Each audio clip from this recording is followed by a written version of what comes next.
Folks, thanks for joining us today. My name's John Dulas with Premier Marketing, and we'll be spending the next 50 to 60 minutes or so discussing the means of utilizing one of the centers of influence in your community to help you with spreading the message of the product that you offer and the services that you deliver to the community. And we're speaking specifically today about marketing insurance through faith-based organizations.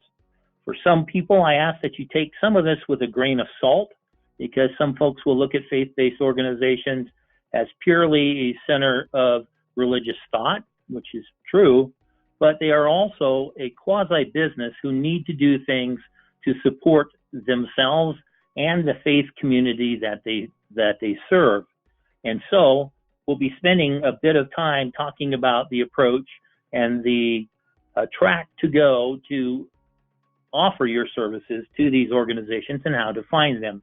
Today's presentation is being recorded, and it, along with information that we reference throughout the course of the presentation, will be sent to all who have RSVP'd to today's webinar. That will come as soon as the recording updates, and since we're going to move through a number of different images, it may take a little while in that circumstance.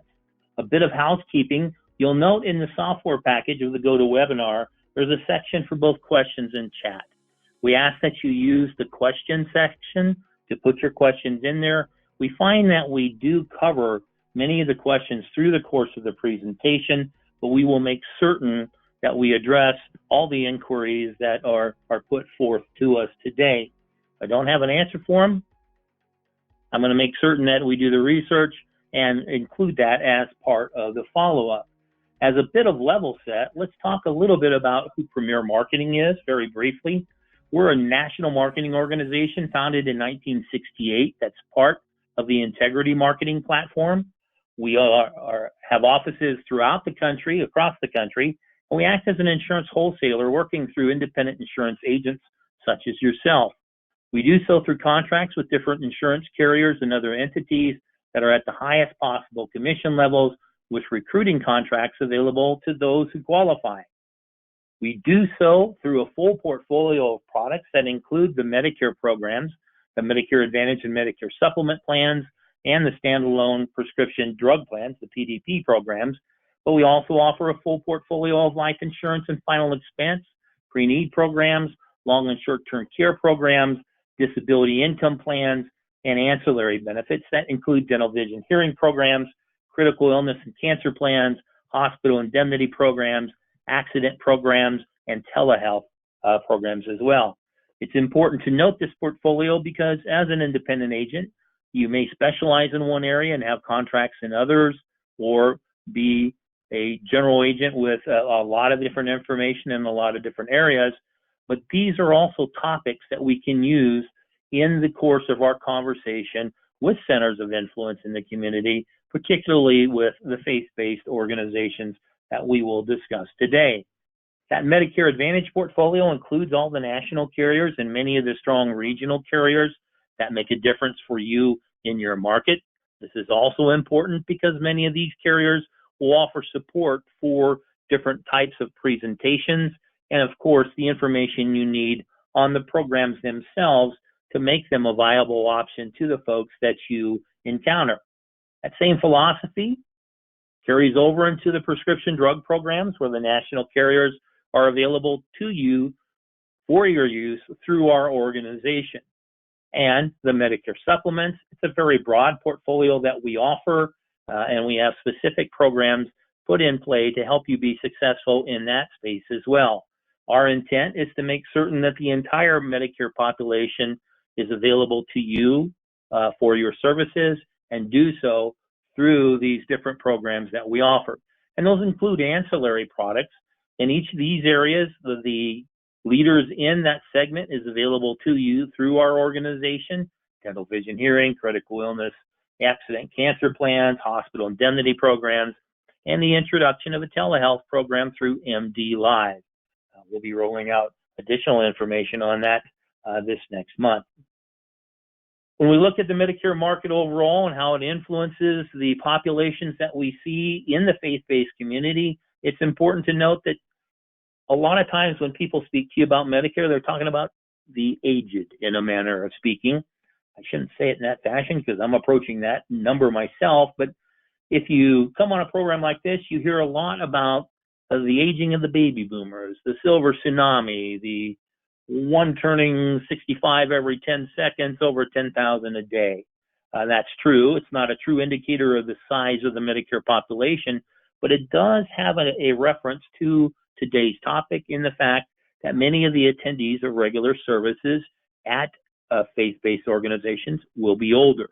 I'm not saying that's an exclusive for the senior population by any stretch of the imagination, but it is a strong component of the congregations that we meet.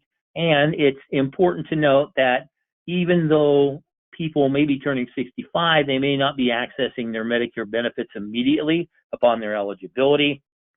So that basically reinforces the need that we have in order to reach out and give the information that's necessary to the folks we're addressing. And at different stages of the process that they're going through to determine their health care and through their next steps of their lives, it's important to note that we have the information and the portfolio available to serve that population. And that includes about 1/6 to 1/7 of the population that's under the age of 65, accessing their benefits because of disability. And so we have a diverse population within the community that include many people that are dealing with 3+ chronic conditions. 2/3 of the Medicare population are. And it's a population that has some challenges with their wallet and their bank account, where the income level is such that we need a portfolio that will cover them with a program they can afford. And that may be most appropriate for them, not only in coverage, but in the economic impact that it has on their household, be it because of their income or their savings overall. So we're looking at making certain that we have a diverse portfolio with multiple carriers in many instances, but it gives us then multiple reasons to reach out into the community and spread our gospel as to what we offer, because they have choices.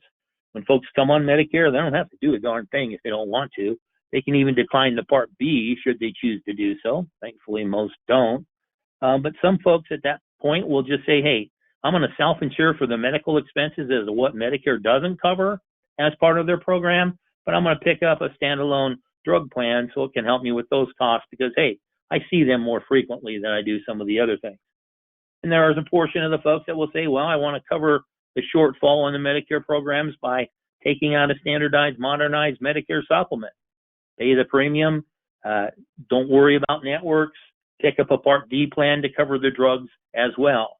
And then there's a good portion of the folks that will enroll in a Medicare Advantage program, a Part C plan, and integrate all those benefits into a singular program. In each of those categories, we have product to address the need, but we also have talking points to address the community in each of those choices. And it's a grand topic for us to take to help clarify the questions that many of the folks have and access those people through their faith-based family. When we see people first come into Medicare, and this includes the folks that are aging in, taking the benefits immediately, and the category that's referred to on this slide from Deft Research as late to Medicare seniors, those folks who have deferred enrolling in all the Medicare benefits until later in life. But we see a fairly even split between Medicare Advantage and Medicare Supplement plans, and we see a good portion of the folks that are still on what's referred to as original Medicare only. Well, with all the publicity on TV, and if you're an active broker in this space, you are well aware of all of the publicity on television with different sports personalities or actors or whatever else it happens to be that come on and espouse the glories of one particular enrollment system. But that's brought a lot of conversation into play about what are the differences between these different programs. What are some of these new benefits that are being espoused on television? Do we have then within our repertoire an explanation for social determinant of health benefits, some of the things that are there? And how do Medicare Advantage and Medicare Supplement plans address these needs? So that brings up questions that we can answer by some of our presentations. And then when we look at original Medicare only, we're seeing, based on this 2019 agent study, 17% of the folks still on original Medicare. Keep in mind that includes folks that are dual beneficiaries, Medicare, Medicaid people, folks who are accessing through VA, folks that are accessing through retirement programs from where they used to work, and then of course the folks that have decided, I'm doing nothing. And that's a decision to make a decision, which is a decision, as an old sales manager once told me. But in each of these categories, it elicits questions that we need to be able to answer and helpfully address through trusted sources of information, such as we discussed today. Because it's such a diverse population, we have an opportunity to have multiple topics available to us and the product to help each of those folks in each of those categories. One of the things we need to do is help people translate what the heck Medicare's telling us. And that includes this, which will come to you as part of today's follow-up, which is an acronym guide for all those lovely little AEP, OEP, SEP, MOUSE type of things that we need to be able to understand what they are. If we don't have them off the top of the head, if you memorize all these, God bless you. It does, however, give you the guide as to what that stands for. And since it is provided to us by the government itself, it is something that you can share with your prospects and clients as well. It's important to note the different election periods as we go through and branch out into the community to discuss options during different times of the year, because it affects how we do offer the programs, of course. We're through with the annual election period as of Pearl Harbor Day. We're currently in the open enrollment period, which is lovely since we're not supposed to market to it, but be aware of it. And these give us different opportunities through the latter part of last year, the first part of this year, to offer different programs with information as to how they can make a choice and when they can make a choice and what might be most appropriate for them. When we speak of, OEP, this is something we need to have in our mind as a fact that it is based on decisions for folks that are in MA programs, basically. Some switches between the different types of plans available there, or dropping those programs and going back to original Medicare, and should they choose to do so, pick up additional coverage, including the standalone Part D program for their medications. That gives us then a mindset of the only way that this program can be used to pick up additional drug coverage is if someone's on an MA only plan and switches to an MAPD program. OEP is not intended to be an extension of AEP. It is to help people who have entered into a program and it's based a lot of it on network type of restrictions, and they need to be comfortable with it, and they may choose to change some things after the first of the year. So it's important to note that this gives us an opportunity to help people with different types of switches, should it be appropriate, but it is not a way to put someone in an MA program or an MAPD program without a different type of special election period. You have a ton of those. Here's a listing of 20 of the basic ones for 2021. And we find in many of these categories, this is the population we encounter in a faith-based organization. So we need to be aware of the get out of jail free cards, so to speak, that are available as a special election period for the Medicare population. Keep in mind, these are different than a special election period for the under 65 population in the, well, for want of a better term, Obamacare, the ACA program, where the POTUS, through executive order, created a special election period for that population to change coverages. That is an SEP that is not applicable to the Medicare population. We'll discuss that in a second. One of the things that is going on additionally to those SEPs that are noted there are a weather special election period that this will also come to you as part of the follow-up that affects different people in different areas differently. So you'll see in Florida, the weather SEP, because of Hurricane Sally, expired at the end of January, where some of the challenges we had in Louisiana with Hurricane Delta don't expire until the end of February. So some different things that come into play. You got a full listing of these, and they will come to you as part of the follow-up as well. Important to note, because this might be one of the reasons why an organization wants to utilize our talents to discuss the options that they have. This is the COVID-19 SEP for the Medicare population. Notice the big word in italics. Oh, it's expired. So there is not a so-called FEMA COVID SEP for the Medicare population at this time. A ton of other things that we can do anyway. One of the reasons we keep on harping on these different special election periods to a degree is the fact that the majority of people don't compare their coverages annually. So that period we went through, that intense period of the annual election period, less than half the population actually examined their coverages to move forward. Kaiser Family Foundation tells us that 57% of the population didn't review or compare their coverages. So our being diligent in our efforts to put the information out there to the Medicare population, it may well be the first time that a person has considered comparing their coverages, reviewing their coverages, not just over AEP. They might have been in the same program for an extended period of time and never changed it after or reviewed it after they first enrolled in it. And we all know how some of these coverages can change year over year and how the different medication applications can make a huge difference to an individual. Because those formularies are subject to change, the listing itself, the tiering of those medications, the changes brought about by name brand to generic conversions, things of that nature. And so making information available to a population that hasn't reviewed their coverages within the last year or longer is very important.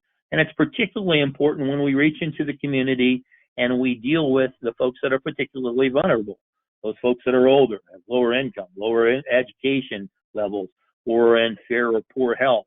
The people that really need the help in these areas, in many cases, are the folks that aren't doing it. And being able to reach those people through a trusted advisor, through a trusted environment, can make a huge difference because, once again, even if they have the information, sometimes they have challenges understanding it. And with some of the presentations we have available, we can make that much clearer for them, help them gain a greater understanding of their options and how they can make a change, if appropriate, at what time. A lot of folks will say, hey, well, they can always go to Medicare.gov. They can find out all the information they need there. Well, most beneficiaries don't use that either. And for us as agents, we saw changes brought about by the plan finder here in the last year or two, change in the vendor that actually fueled that program, a little bit of confusion and some challenge, even elicited a bit of anger at how the system failed them in a manner of speaking. It is, however, a system that we can help them with. It's not intended to be a sales tool. It's a great repository of information that we can use either specifically for an individual or generically for a group. But we also have other programs that can help in that area that we'll talk about in just a moment. So as we address the true topic for today, after that background, where we've established the need of what we have and what we need to do for the population, how do we work with organizations that have true influence in the community, that reach people that don't respond to other sorts of marketing outreach? And that includes then the faith-based organizations to which an individual is a member. And as we go through this, we need to realize that this can happen on both a virtual or an in-person basis. We saw faith-based organizations close down for their services for a long time through the current pandemic, the atmosphere of the new normal, the COVID-19 reaction. And we have seen since they have opened up again, much like we see in other areas of the public life, where attendance is not what it used to be on a live basis, some different things that come into play there that limit some of the things that faith-based organizations have done in the past. So we've seen a number of these organizations react as we have in our marketing efforts, where many agents became very adept at the electronic delivery of information, the discussion of that information on an electronic basis, and then enrollment into different programs through the tools they had available to them virtually and electronically. We're seeing a lot of that now when we deal with faith-based organizations where many of their services are online as well. So they're Zooming or they're broadcasting, streaming their services and reaching their community in that fashion. That's important for us to note, particularly if we go back and look at how do we address this population. Some of them will allow an in-person type of seminar type of thing, which is great. It's always good to be elected, shake some hands and kiss some babies as long as we do it appropriately during this time. But that virtual experience has been introduced into those households through their faith-based organizations. And that gives us an opportunity, once we establish the need for our information with the leaders of these different communities and utilize systems that are already in play that many of their congregations are very now accustomed to using, and deliver our message in that fashion. So it gives us an opportunity to make the best of what is somewhat a bad situation where people cannot gather in a name and utilize those systems to deliver our message. Why would we want to do that with the faith-based community? Well, I imagine there are days you may not feel like it, but you are an individual uniquely qualified to deliver this information because you're a licensed insurance professional. You can access a number of programs to help the community in which you live or in which you service. And you can do so through a number of different products that can make a huge difference in the lives of the people that you're talking to. The Medicare programs that we offer, the health coverages through Medicare Advantage and Medicare Supplement plans can benefit all facets of that community. And you also have other programs in your portfolio that can aid that congregation, its leadership, and yourself as well through different life insurance products and different ancillary products. And what you have then is a range of topics that you can use that may be of interest to the people that you approach. And you never know what their hot button is going to be. So having a listing of the programs that you offer gives the folks that you're discussing the topics with a menu, so to speak, of different things that you can use to address. And by having multiple topics, you then also have the opportunity to set up the continuing influence, the continual delivery of that information to the community through a rotation of topics that might be time appropriate at whatever time you're approaching them. So it can be really a incredible experience for everyone involved because you have the technology in place, you have the opportunity in place, you have that environment that is a way to reach the community that you cannot discount the impact of. Different than sending out mail, different than an ex-quarterback talking to someone on television, or someone else using a quasi-scare topic for it, or speaking of the $255 burial benefit through Social Security if you qualify for final expense. All these different things that we see on television that we can address in a straightforward manner without being the boogeyman behind the curtain. This approach needs to be delivered from the correct space within you as well, being done with the right spirit, the right intentions, where you're going in to help people, because that type of attitude will be recognized by the folks with whom you discuss not only the opportunity itself, are you able to do so, but also, of course, the delivery of the message with the people that you're speaking with and the value that they will see then in that message. Because these different programs you have available, well, it can affect not only that individual, but it can enhance the financial support they're able to deliver to their church, be it through their lifetime or after they're gone. And utilizing some life insurance programs can create a legacy in that fashion through a charitable deduction of sorts, or also it can ensure the proper burial according to the religious beliefs by the introduction of final expense programs and planning programs to make certain that that inevitable occurrence isn't a surprise to anybody. And that is something that we've seen, particularly in mid or smaller sized churches, where many times if a member of the congregation passes away, they don't have the money set aside for the burial or whatever interment is a part of it, or even a necessity of, boy, how many times have you seen the donation platforms on social media to help people deal with a circumstance that they could have addressed when they were still alive? It's the old, I'll get around to it type of thing. Well, this alleviates that concern. It relieves the population of passing the hat to make certain that their family member within the community is properly attended to.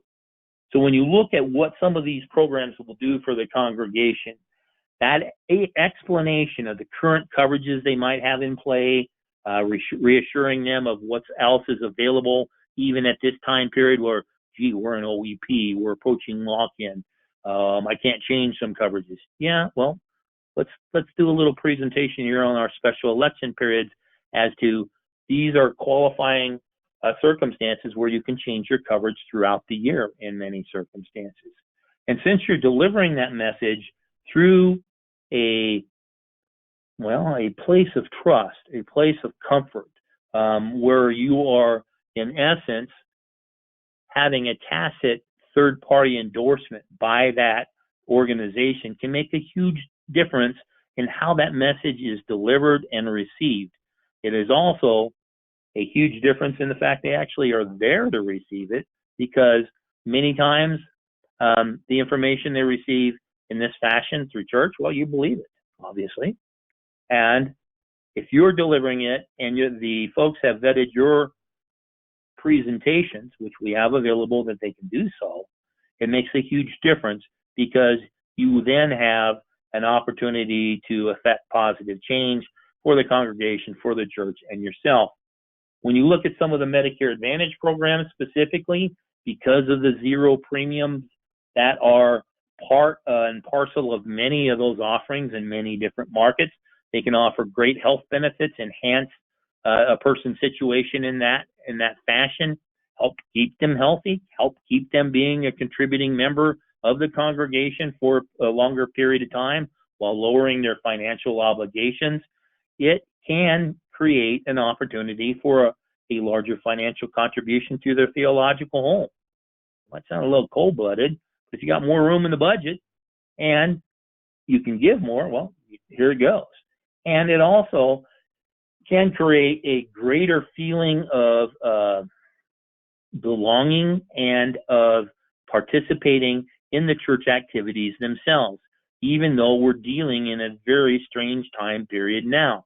You have a lot of folks that, because of their commitment to their faith-based organization, to their church, they are actually engaging with other people of the community that are part of it that can't go back to the in-person type of services, and they're lonely. And we see a lot of different things that come into play now through some of the social determinant of health benefits that say, if we can do some reach out calls or whatever, visits, or the Meals on Wheels programs are a great thing for the community, because you can check up on people, not as a policeman type of thing, but as I'm checking in on you.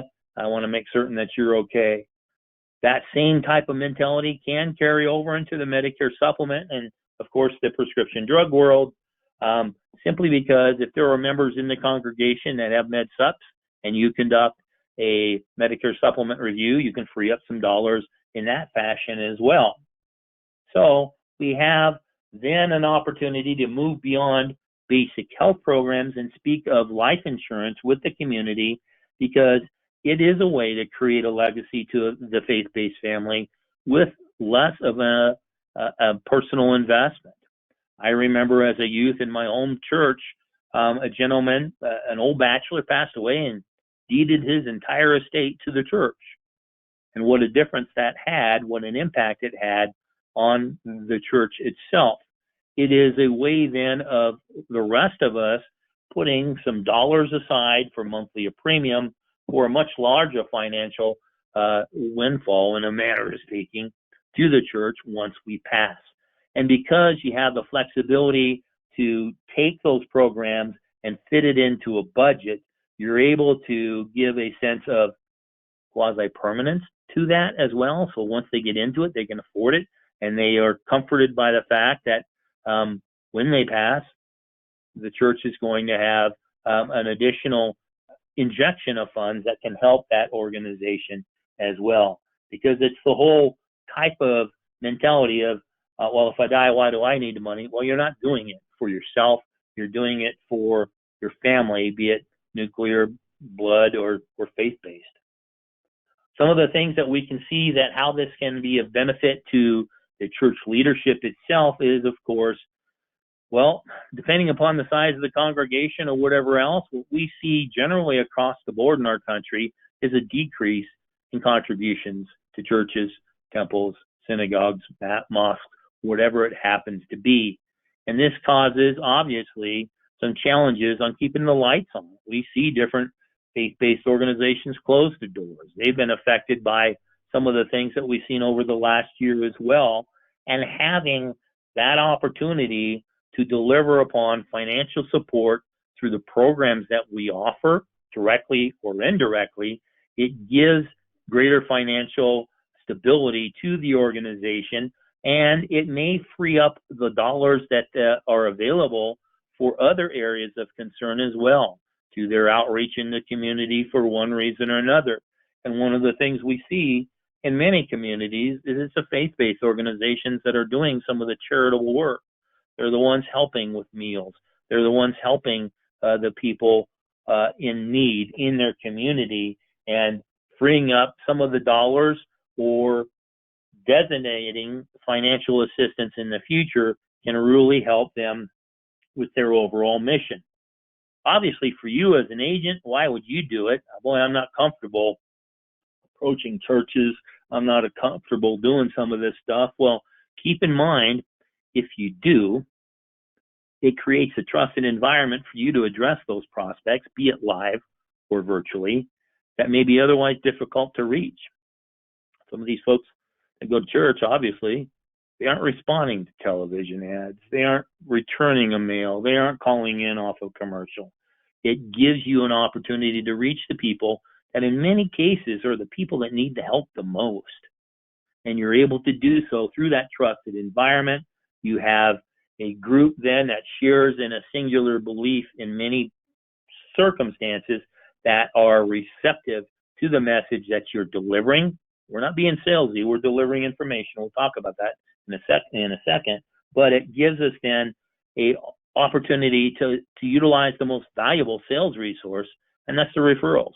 Not only within the folks within the congregation that are telling their friends and family and neighbors about you, it's also the organizations themselves, independent churches that may allow you an introduction into other like organizations within the community.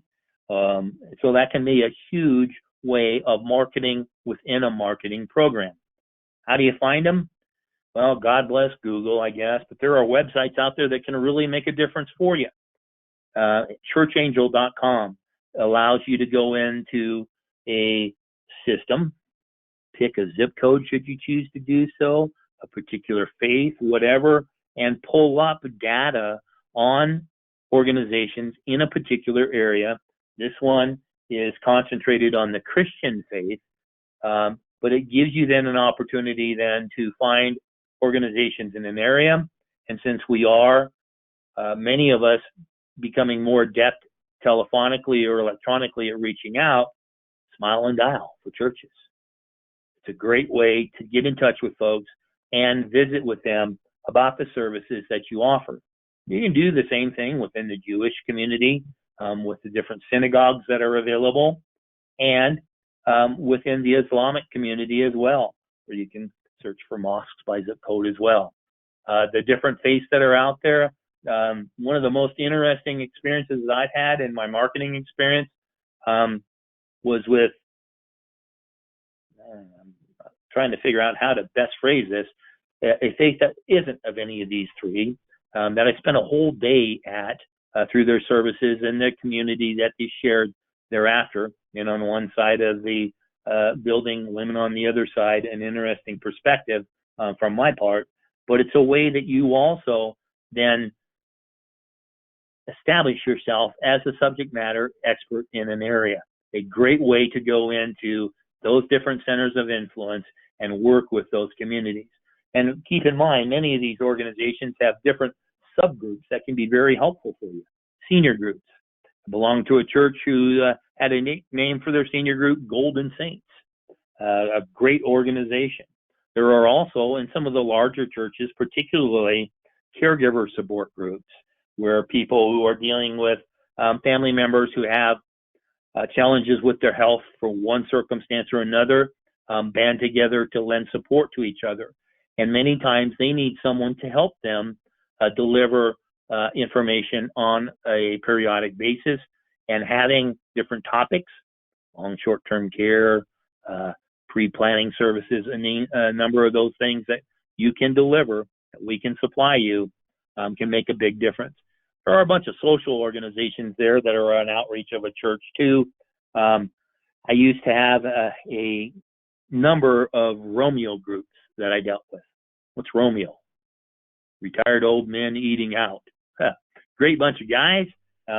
We would talk about different topics. They met once a month for their lunches.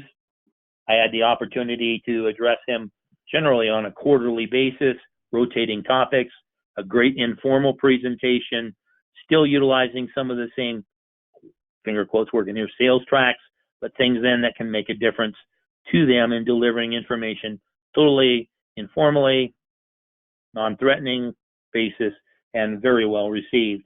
Different organized activities, well, many of the churches do have health fairs or other type of social get-togethers that give you an opportunity to offer your information in that fashion as well. So how do you go about it? What do you say? Well, part of it is being comfortable with your approach, being comfortable with who you are and what you have to offer, and basically reaching out in a non-threatening manner, asking for help. Where do I reach, or how do I reach the people that are in charge with hosting community meetings to educate? And you can then pick your topic of first approach and say, hey, you know, I help a lot of people in the community. We do regular informational meetings, virtually and live. And one of the things that we're seeing right now is some of the folks are having some challenges adjusting to their prescription coverage that they had selected last fall or had in the past and hadn't reviewed. I do a lot of things that can help them when it comes to support programs for their medications through the Extra Help program, the low-income subsidy program, where I can get them details about assistance programs they may not be aware of. We even have help for medical expenses through Medicare savings programs as well. So who would I talk to about that? What's the best time to reach them? How would I reach them? What's the number I use?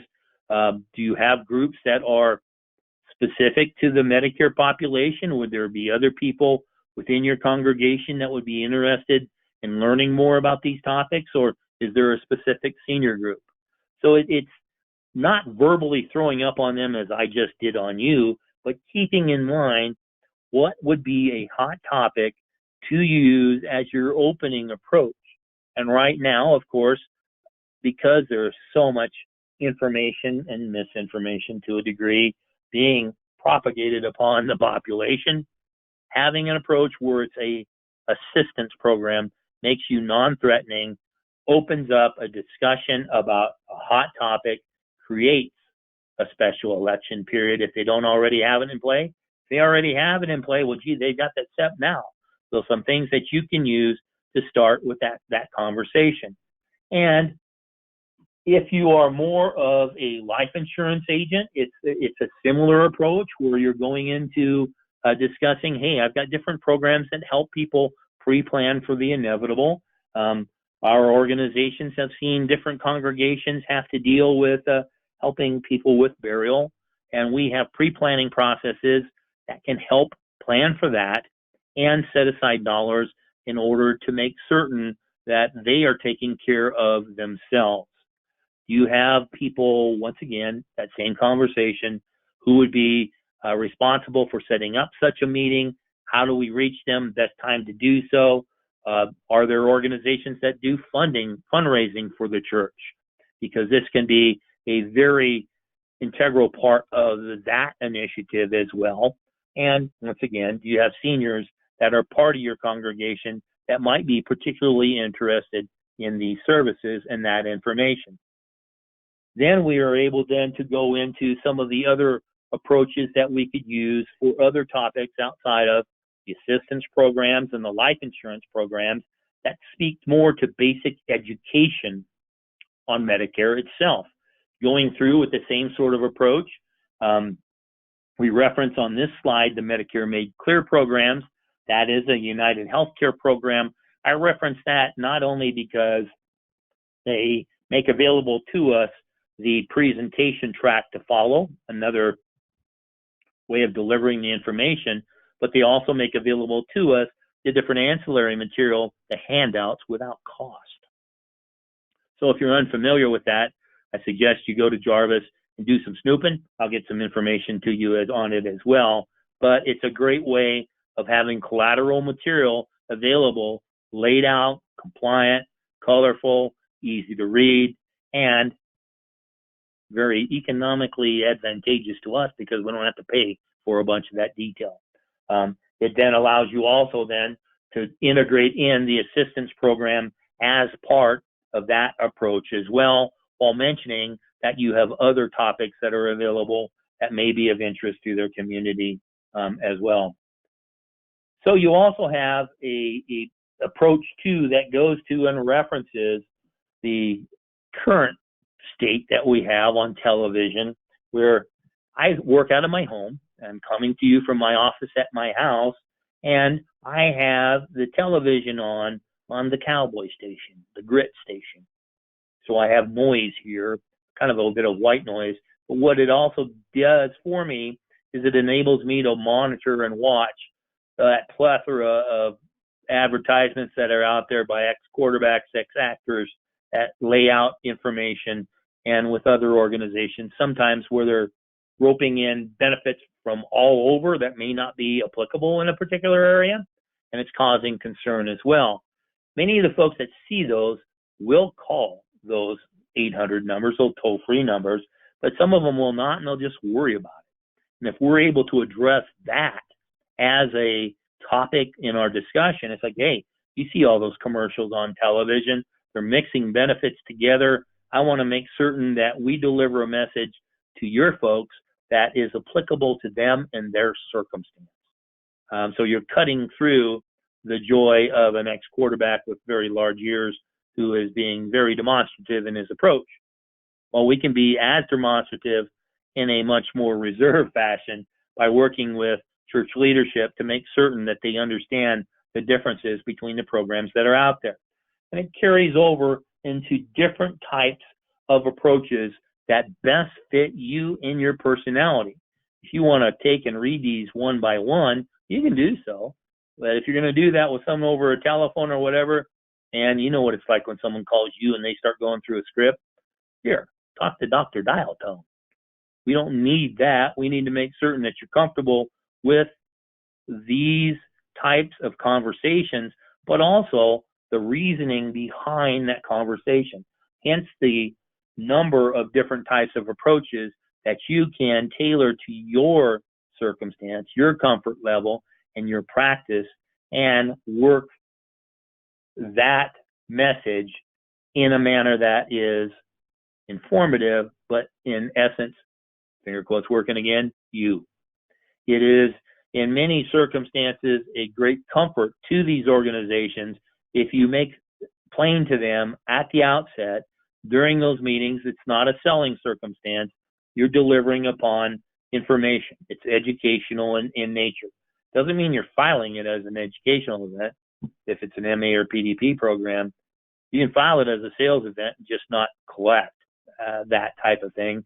But we've seen a relaxation of some of the regulations when it comes to educational events now that give us more of an opportunity than we had in the past. But it did increase your attendance. It would increase the likelihood of staging such an event as well if they're comforted with the fact that you're not wearing a loud plaid coat and opening the front saying, hey, you want to buy a watch. I'm here to help your community, help educate them, help make information available to them. Any type of follow-up presentations would be conducted on an individual basis or a different sales meeting outside of this one, simply because we want them to be comfortable with the information, comfortable with the discussion of personal information, and honor their privacy in that fashion. So it then gives you then the opportunity to follow through and work toward your first goal, which is communicating with the right people. And then secondly, setting up an occasion to deliver that information. Sometimes that may be a single individual who's responsible for it. Sometimes it's a committee. Sometimes you got one or two steps to dance through, and you might have to present it to a board or whatever it happens to be. Being prepared for that is a big step, and you'll see how we can help with that in just a moment.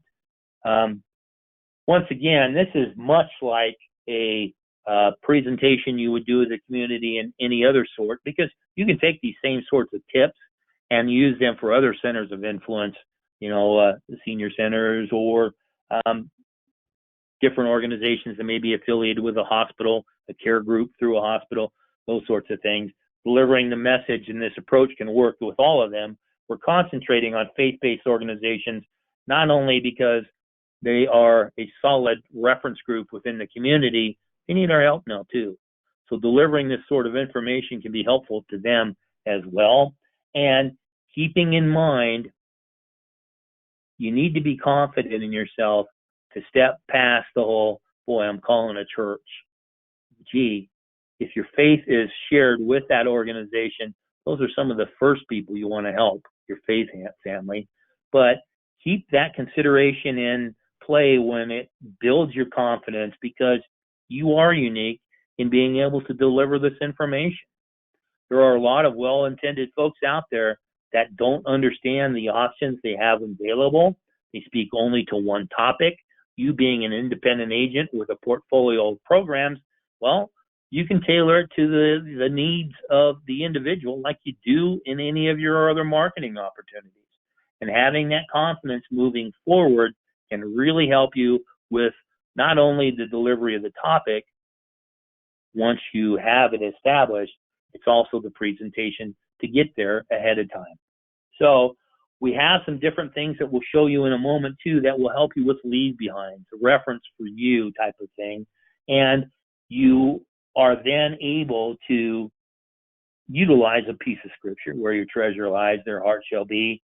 But it gives you then the opportunity to make certain that they know that you're a part of the community, that you are to be trusted, and that you are a source of information for those individuals.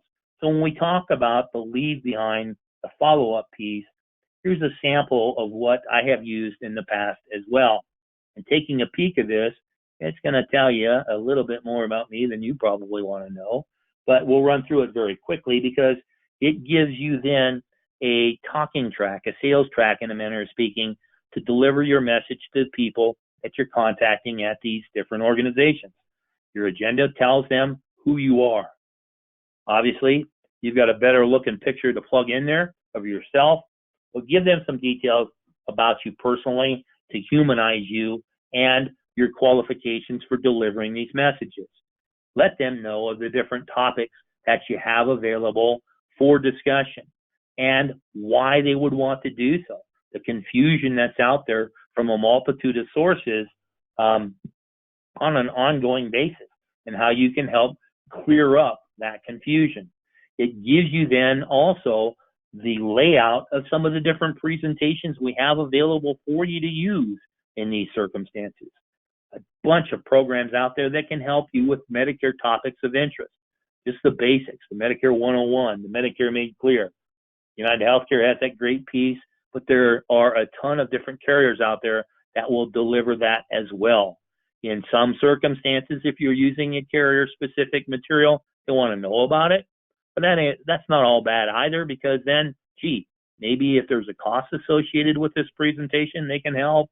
They can help with the material you need to deliver the message, whatever it happens to be. So you got a ton of different things that come into play in the Medicare arena. Right now, there's a whole lot of talk about telehealth. The introduction of our MD Live program can be helpful in that regard, specific telehealth opportunities. It's also an adjunct of many of the other programs that are out there in the Medicare Advantage arena, particularly where they have a telehealth option. We've seen some publicity come about with how the government is handling telehealth, and we can basically piggyback off of that effort as well with that information. Since in many circumstances, we deal with people of lower income, maybe faithful in their participation in their faith community, having that information about low-income subsidy and Medicare savings plans, the financial assistance for prescription and health costs are huge. Knowing the differences between long and short-term care programs and the presentations that are available there, that's a great topic. Specific health interests, delivering information about dental programs, dental vision hearing programs, anything of that nature can make a difference. Oops, looks like I missed the closing part of that. We have different programs on Social Security. Mutual of Omaha's got a great presentation in that area. And I'm incredibly enthused about our Legacy Safeguard program because it's a pre-planning service. I'm using it myself that walks into setting up the program for the inevitable and walking them into a recognition of their need of their lack of monies for their final expense. And then, of course, charitable bequests are a big part in dealing with nonprofits and with faith-based organizations. There are a ton of other topics that can be made available as well. But when we look at them, it gives them then the graphic pieces that they need to visualize an intangible and the different topics that you have available for discussion from different organizations. And knowing how to deliver this isn't as important up front because we have these for you to follow and walk through.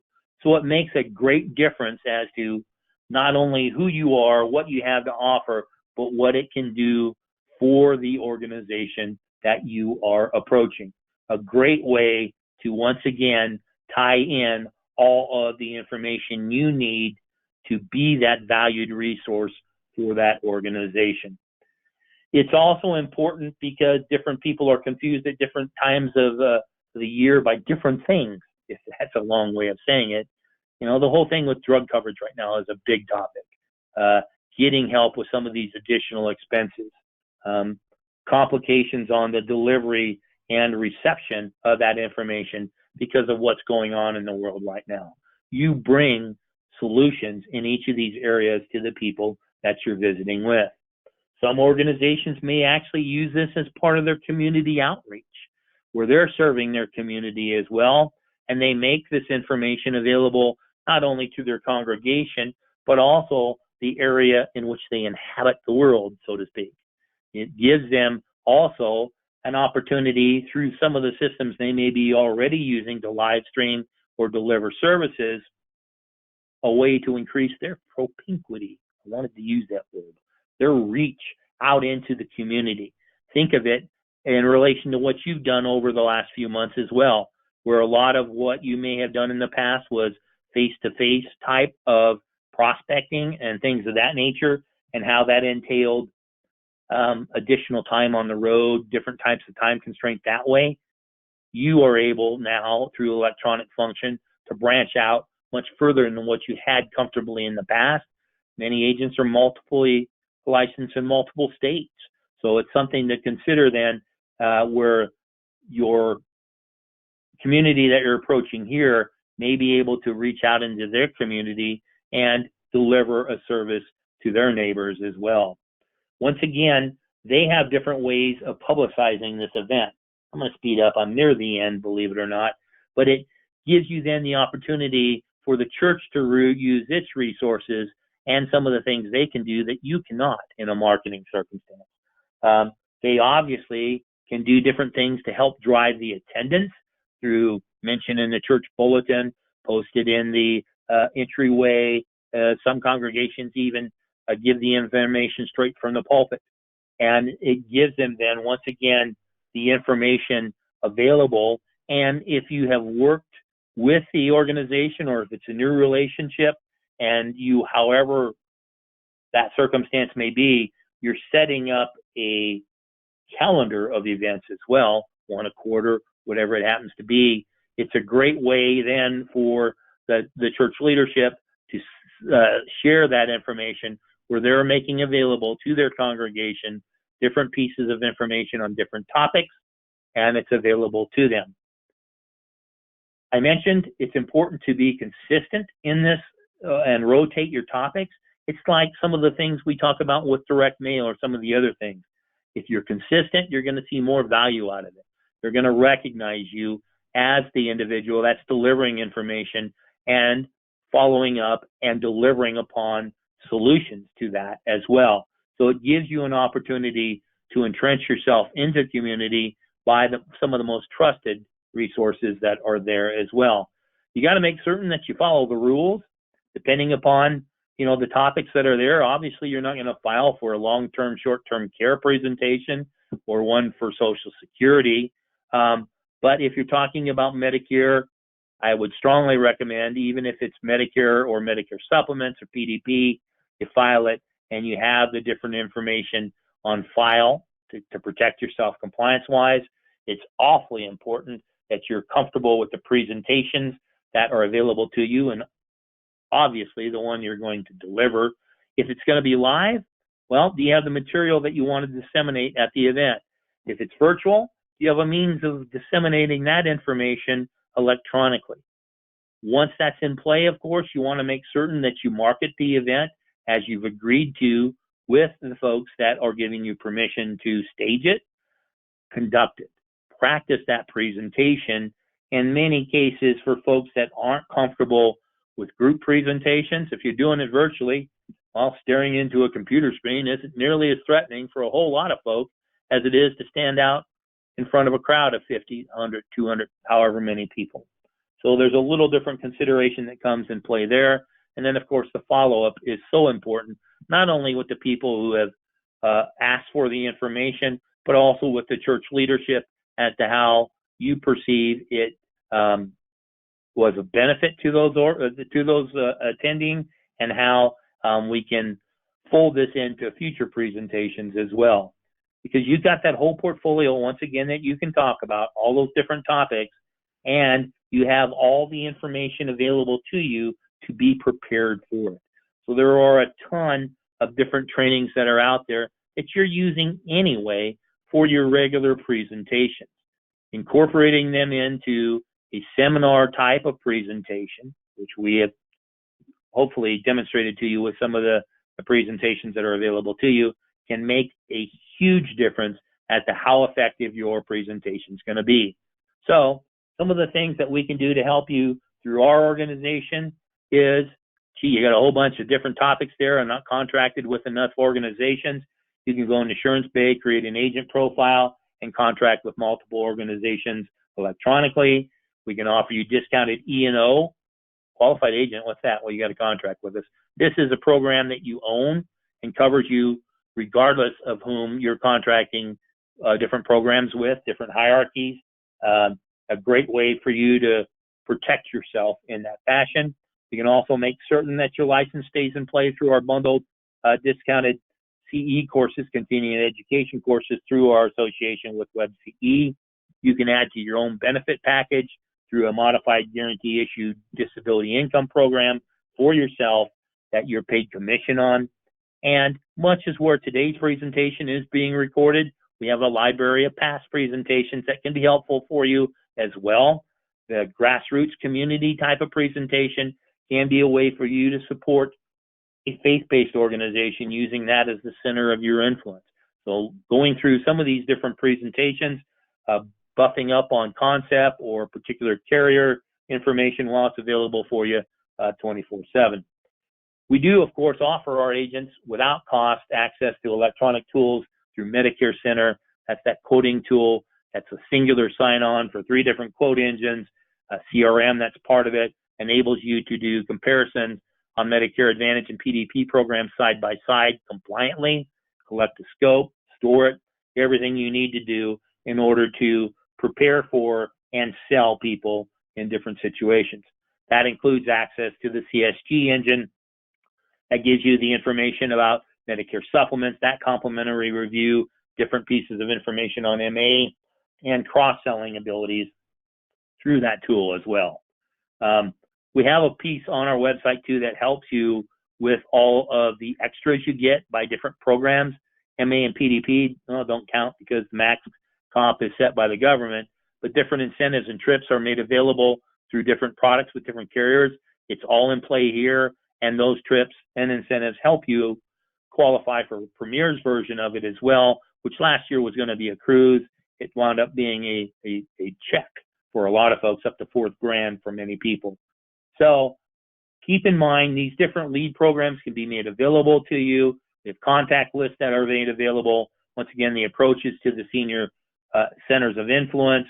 Carriers can help with different prospects. We offer internet leads and direct mail support. The direct mail is a discount program based on production that allows you to work with preferred vendors at a discount, enables you to do things consistently. Once again, that message. And we have programs that will offer leads that are a return off of mail programs where you're buying just the response and not directing the entire campaign to different programs for that.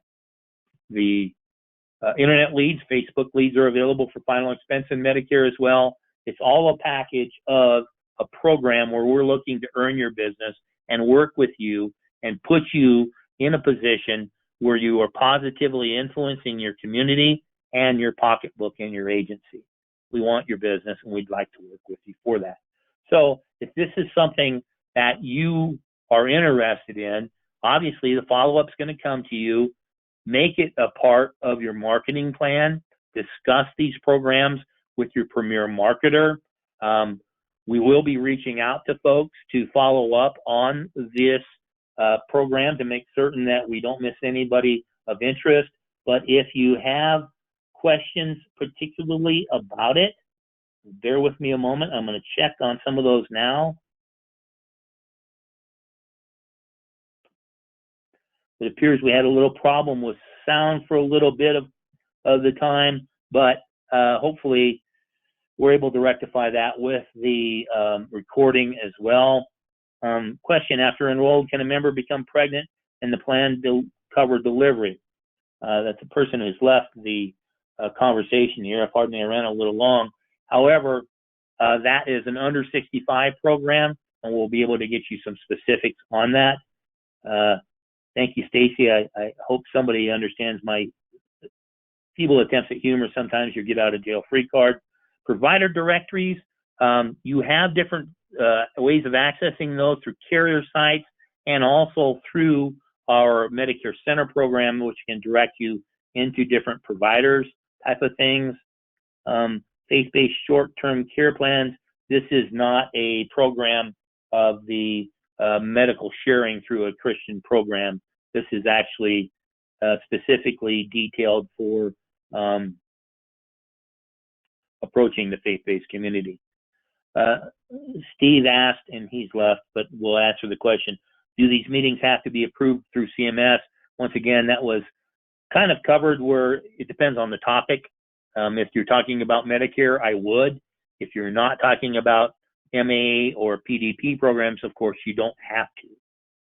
If I was just setting up a table somewhere, would that have to be filed? Yes, that is a strong recommendation, particularly, once again, if it's Medicare products. How do we get the presentations for these programs?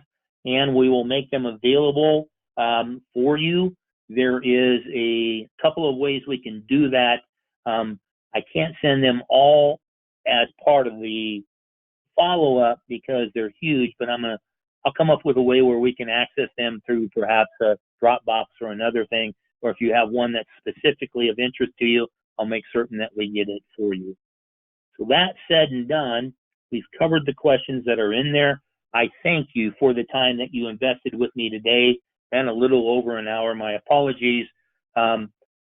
However, we realize your most valuable resource is your time. You spent that with us today. I thank you for that. For those of you that have worked with us and are contracted with us, I thank you for that association and the business that it has brought both of us at this particular point in time.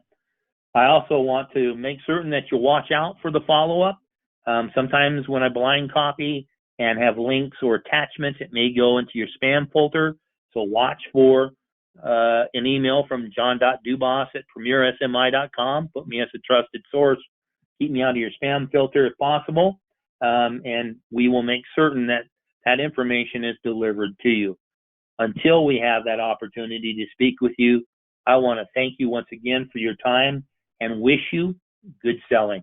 Thanks so much. We'll talk to you soon.